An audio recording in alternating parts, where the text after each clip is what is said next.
তোমাদের শিক্ষকদের মাধ্যমে তোমরা এই কোরআন হাফজ সমাপ্ত করেছ।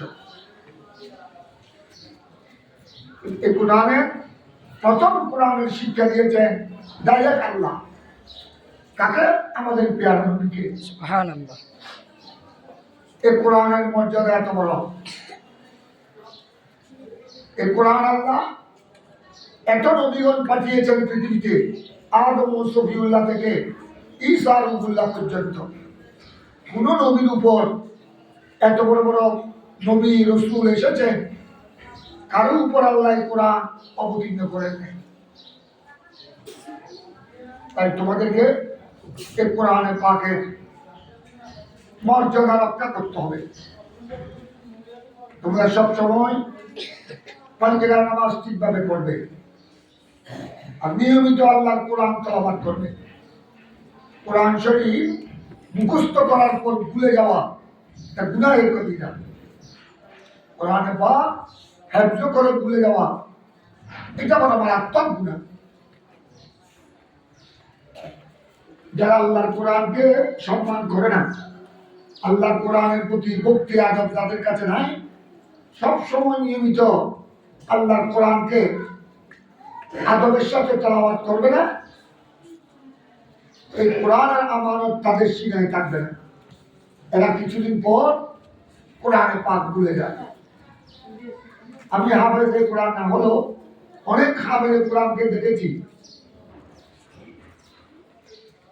20-30 বছর পর, 10 বছর পর হাফেজ হয়েছে, পাক্কা হাফেজ, কিন্তু 10-15-20 বছর পর আল্লাহর কোরআন ভুলে গেছে। ওটা ভিন্ন কথা। বার্ধক্যের কারণে বয়স বেশি হয়েছে, 70, 80, 90, বয়স বেশি হওয়ার কারণে মানুষের স্মৃতিশক্তি কমে যায়, স্মরণ শক্তি কমে যায়, বা কোনো রোগের কারণে, বার্ধক্যের কারণে যদি কোরআন ভুলে যায়, এটা আল্লাহ মাফ করবে। এটা হলো উদাহরণ। কিন্তু অনেক হাফেজে কোরআনকে দেখা যায় এখনো বয়স বেশি হয় নাই, মাত্র 30-40 বছর বয়স, অনেকেই আল্লাহর কোরআন ভুলে গেছে। তাই তোমাদের প্রতি আমার উপদেশ থাকবে, আদেশ থাকবে, তোমাদের উস্তাদ যারা হাফেজে কোরআন, হাফেজ কারি রকিবউদ্দিন কাদরি, আরো যারা আছেন হাফেজ সাহেবান, তোমাদেরকে এটা বলেছেন, আরো বলবে। আর দৌড় পাক্কা দৌড় করবে। দৌড় যদি কাঁচা থাকে, আল্লাহর কোরআন সিনায় বেশি দিন থাকবে না। দৌড় পরিপূর্ণ করার পরও রেগুলার তোমাদেরকে তেলাওয়াত করতে হবে। এই কোরআনে পাক মুখস্থ করেছ, এটার চেয়ে বড় কথা হলো কোরআনে পাক সিনায় নিয়ে কবরে গেল। আর এই কোরআনে পাক সাথে নিয়ে কিয়ামতের ময়দানে আল্লাহর দরবারে হাজির হব।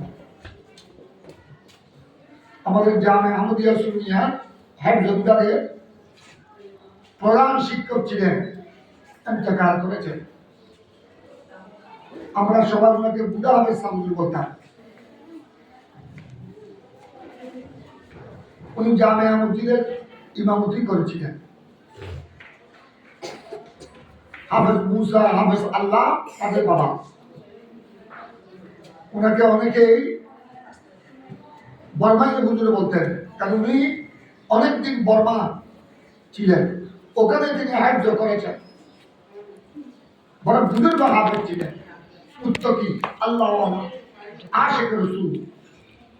উনি দেখেছি আমরা বুড়া বয়সে 70-80 বছর বয়সেও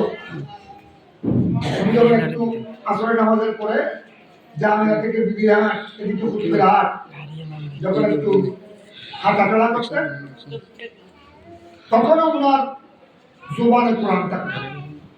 উনি আল্লাহর কোরআন ছাড়া ওনার গোড়া জিন্দেগির সময়টা অতিবাহিত হয়েছে আল্লাহর কোরআন তেলাওয়াতের মাধ্যমে। নামাজের সময় নামাজ পড়েছেন, খাওয়া দাওয়ার সময় খাওয়া দাওয়া করেছেন, ঘুমের সময় আরাম করেছেন, এছাড়া সর্বক্ষণ ওনার জুবানে আমরা দেখতাম কোরআন তেলাওয়াত। এই জন্য তিনি আল্লাহর কোরআনকে সাথে নিয়ে কবরে গিয়েছেন। ওনার মৃত্যু সেরকম হয়েছে। আমি শুনেছি উনি মৃত্যু ইন্তেকাল করেছেন নিয়ত বাঁধা অবস্থায়। আমরা নামাজে যে নিয়ত বাঁধি, নামাজের নিয়তের অবস্থায় তিনি ইন্তেকাল। এটাই হলো একজন হাফেজে কোরআনের জন্য বড় মর্যাদা। এটাই হাফেজে কোরআনের জন্য একটা গুরুত্বপূর্ণ বিষয়। তাই তোমাদেরকে আমি মুবারকবাদ জানাই, তোমাদের মা বাবাকেও ধন্যবাদ জানাই, তোমাদের পরিবারের সবাইকে আমি মুবারকবাদ জানাই। সামনে তোমরা দৌড় শেষ করে মাদ্রাসায় ভর্তি হবে। এখন শুধু কোরআন মুখস্থ করেছ, কোরআনের ভিতরে কি আছে, এখানে কি এলম, কি তাফসীর, কি ব্যাখ্যা, কি রহস্য, এগুলি এখনো কিচ্ছু জানো না। যখন মাদ্রাসায় পড়বা 10, 12, 14 বছর ভালো করে পড়লে তারপরে আল্লাহ কোরআনের আসল রহস্য বুঝতে পারবে। তাই আমি দোয়া করছি তোমরা তোমাদের শিক্ষকের জন্য, উস্তাদের জন্য, মা বাবার জন্য, দাদা নানা, দাদি নানি, চাচা যারা, সকলের জন্য সব সময় কোরআন শরীফ তেলাওয়াত করে করে দোয়া করবা। কোরআন পাকের তেলাওয়াতের পর দোয়া করলে দোয়া কবুল। এই জন্য তোমাদের দোয়া, তোমরা সব সময় কোরআন পাক তেলাওয়াতে আছো, তোমরা সকলের জন্য দোয়া করবা।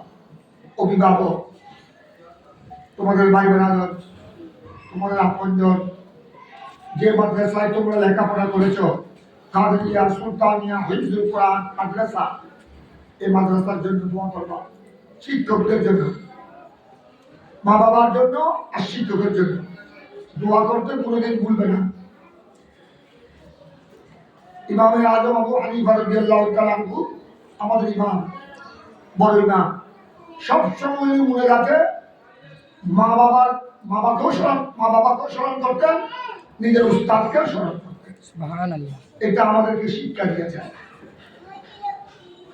আমি দোয়া করছি তোমরা সবাই ভালোভাবে চলাফেরা করবা। তোমাদের শিখায় আল্লাহ কোরআন দান করেছেন, তোমাদের জুবানকে হেফাজত করতে হবে। তোমরা এই জুবানে গালাগালি, অশ্লীল শব্দ যেন, দুর্ব্যবহার যেন দিই না।